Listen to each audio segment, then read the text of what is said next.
Welcome to Insights with Dr. D, where psychology meets empowerment. Join Dr. Dana Prophet as she guides you on a journey to unlock your full potential and create a life you'll love. In each episode, Dr. Prophet brings her unique blend of wisdom, empathy, and humor to the forefront, empowering you with actionable insights and practical tools to navigate life's challenges and help you uncover your best self.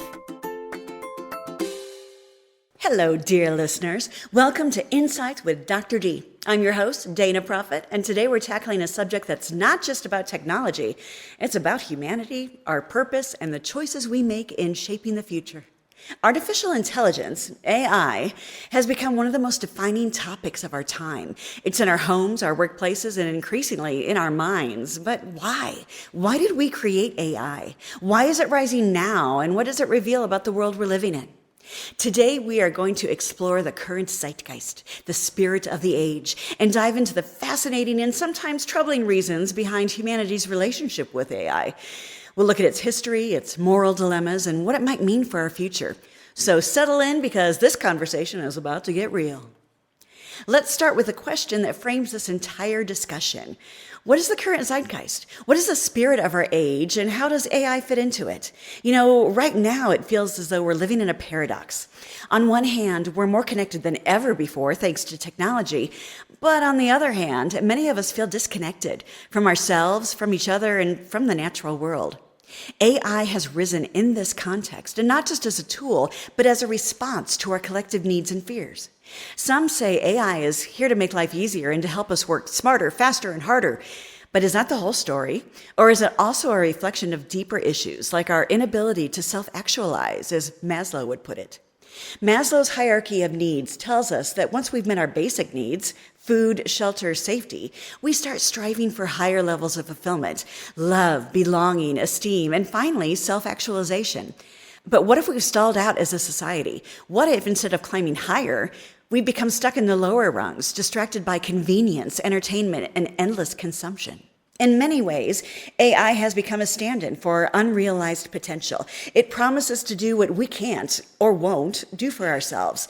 But is that a promise we want to accept? To understand where we are now, we need to look back.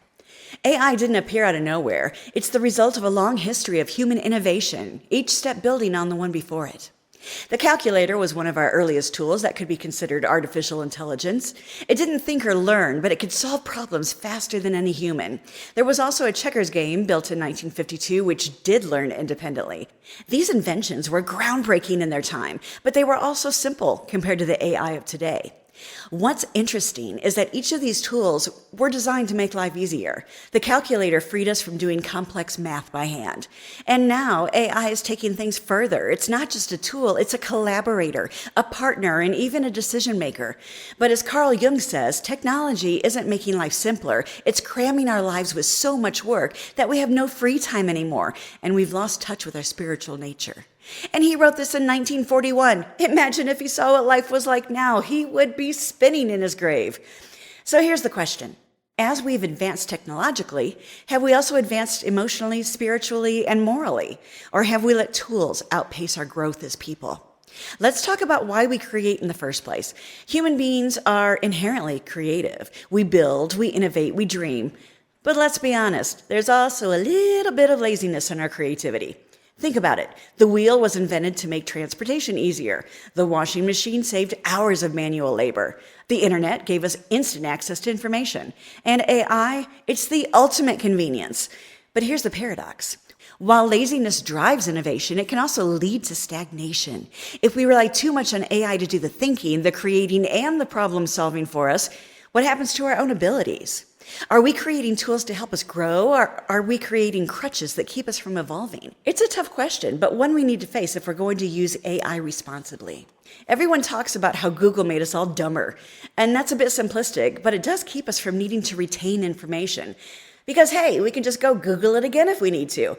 But we need to retain information, to learn, to grow. Otherwise, we're dead in the water.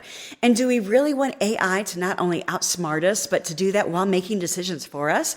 It could be a dystopian nightmare come true. Let's take a step back and think about what it means to learn.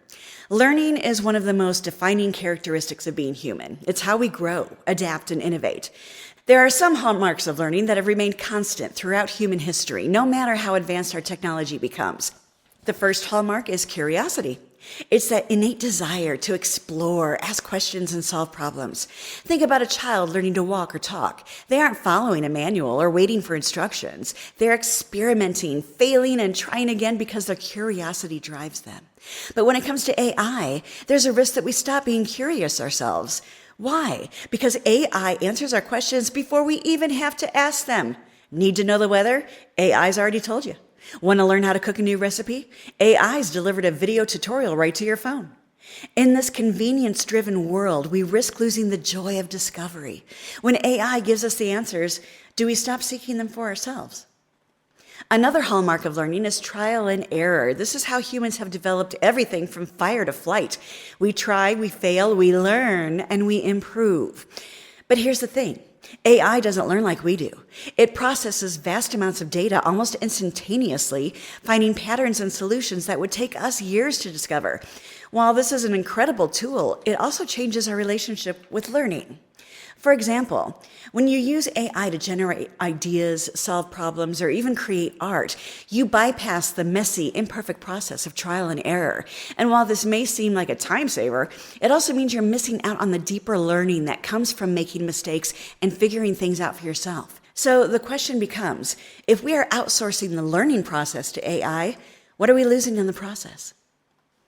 The third hallmark of learning is reflection, taking the time to think critically about what you've learned and how to apply it.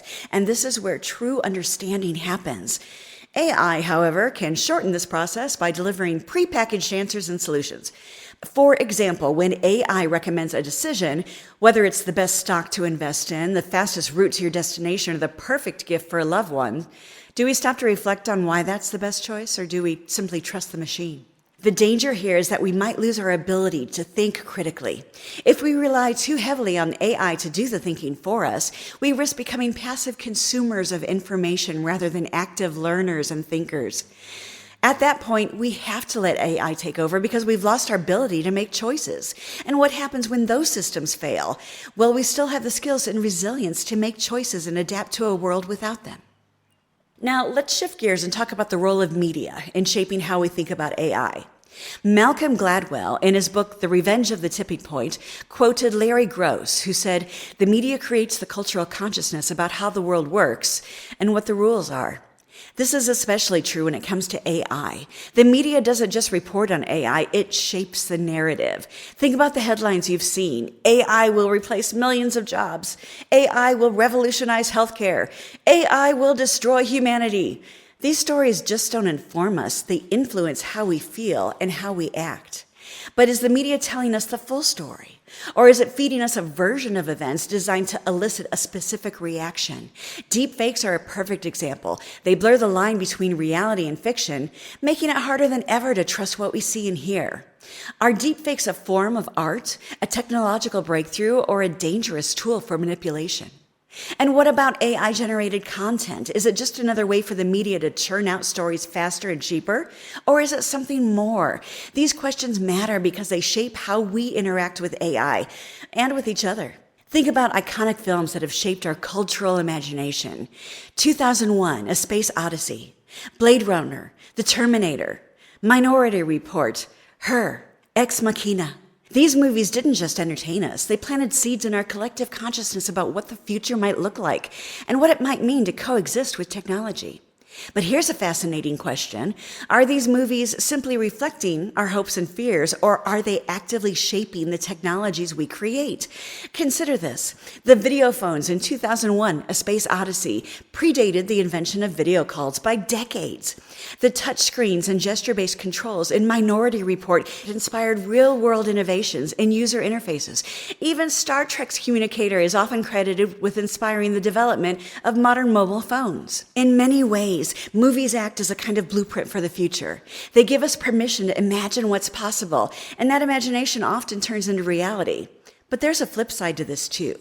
When movies show us dystopian futures dominated by AI, think The Terminator or The Matrix, do they make us more cautious, or do they create a kind of self-fulfilling prophecy? If we internalize the idea that AI will eventually become our overlord, does that influence the way we design it? Do we, in some subconscious way, build the very futures we fear? Movies also shape how we feel about technology. They don't just show us what a future with AI might look like, they tell us how to feel about it. In Her, for example, we're drawn into an emotional relationship with an AI assistant, which raises profound questions about love, connection, and what it means to be human. Other movies explore the themes of power and manipulation and control, forcing us to confront the darker sides of AI. It's a fascinating dynamic. Fiction inspires innovation, and innovation, in turn, influences fiction. It's a feedback loop that has the power to create both incredible advancements and deeply unsettling consequences. This brings us to a fascinating question. Is AI art, technology, or both?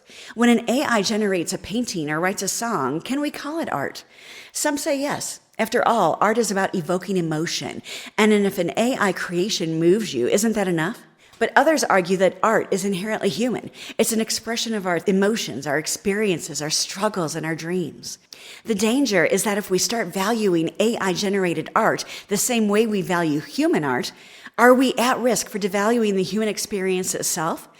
Art isn't just about the end product. It's about the process, the journey, and the imperfections. So where do we draw the line? Can AI be a tool for creativity without replacing the creator? These are questions we'll need to answer if AI continues to evolve. One of the most profound impacts of AI is its ability to tap into our emotional and psychological systems. Social media algorithms, for example, are designed to keep us scrolling, liking, and sharing. They feed on our dopamine responses, creating a cycle of reward and addiction. AI is taking this to the next level. It can create content that feels deeply personal, whether it's a playlist tailored to your mood, a chat box that mimics a friend, or art that speaks to your soul. But here's the catch, it's not real. So why do we feel a connection to it?